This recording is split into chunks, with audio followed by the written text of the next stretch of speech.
Ano nga ba ang tiyansa na itong si free agent Terence Romeo ay bumalik dito sa San Miguel Beermen? Maraming mga fans ang nagsasabi na 33 years old lang si Terence Romeo at meron pa itong ibubuga. Maraming ang nagugulat ngayon bakit ito ay wala pang team. Dahil alam naman natin, kung pag-uusapan yung kalidad, walang duda na si Romeo ay isa sa pinakamahusay na player sa PBA. Kaya nga pwede ba nga ba itong bumalik dito sa San Miguel Beermen? Sa tingin ko kahit na maganda nilalaro ni Terence, medyo malabo nang bumalik to sa San Miguel dahil ang dami ng mga guards ng SMB.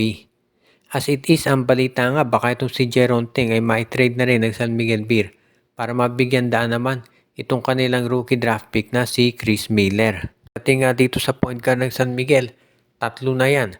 Itong si Chris Ross, si Chris Rosales at itong si Wamit Yongson. Kaya nga medyo sabi nila overloaded na pagdating sa Garden San Miguel at kung isasama mo pa dyan si Terence Romeo, mukhang magkakaroon talaga ng problema pagdating sa playing time. At ang isa pa, ang nagiging problema daw dito kay Terence kaya mukhang walang team na gustong kumuha ay dahil do sa estilo ng laro nito. Alam natin ever since nung high school pa si Terence Romeo ay isolation plays talaga ang style ng laro niyan. Very ball dominant siya at mga isolation one-on-one plays yun ang kanyang specialty. Pero ngayon kasi dito sa PBA ay sabihin na natin, ang focus ay nandito sa ball movement ng mga players at yung tinatawag na kailangan magaling kang pumasa at hahanapin yung open na player. So mukhang yung estilo ni Romeo hindi na nababagay dito sa maraming PBA teams. Kung mag-a-adjust si Romeo ng kanyang estilo, baka marami pang teams na kumuha sa kanya. Pero ang San Miguel kahit gustong kunin si Romeo, sa tingin ko sa dami ng players nila ngayon medyo mahihirapan na talaga.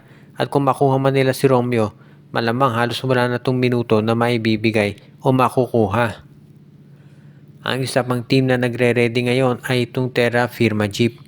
Alam natin na ang Terra Firma ay maraming na ang bumabatikos dito at marami ang nagsasabi na walang pagbabago na mangyayari dito sa kanilang roster.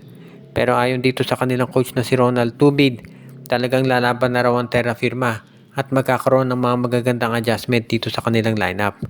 Merong makinukuhang bagong players itong Jeep at maraming naniniwala na baka talagang magiging mas respectable na yung showing ng Terra Firma. Wala namang naniniwala na makaka-finals o magcha-champion ang Jeep. Kaya nga marami nagsasabi na kinakailangan daw talaga na itong Jeep naman ay kahit papano umabot man lang ng playoffs. Kung makaabot sila ng playoffs, malaking accomplishment na yan para sa kanila at mabivindicate na kahit papano yung kanilang roster. Kaya nga if ever ito'y matuloy ba, maganda yan para dito sa Terra Firma. Ang kinakailangan na lamang siguro ipakita ng Terra Firma na seryoso sila sa pagko-compete. Tandaan natin na itong Jeep ay ibebenta pa rin kahit na sila ay naglalaro ngayon dito sa PBA ay open pa rin sila, for sale pa rin. Kaya nga medyo komplikado yung sitwasyon ngayon ng team at ng mga players.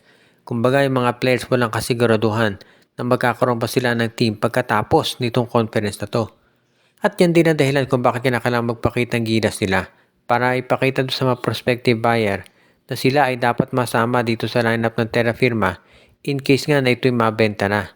At yan ang nakikita natin na magiging magandang dahilan para ang Terra Firma ay magpakita ng gilas talaga at ipakita sa lahat na sila ay determinado na maglaro at sabihin na natin na makaabot sa playoffs at makuha yung respect ng mga tao. Ito si Ronald Tubit naman magiging very sabihin nating test case ito para sa kanya dahil siyempre marami magmamasid kung ano ba talaga magiging performance niya bilang head coach nitong Terra Firma Jeep kaya magiging magandang challenge ito para sa kanya.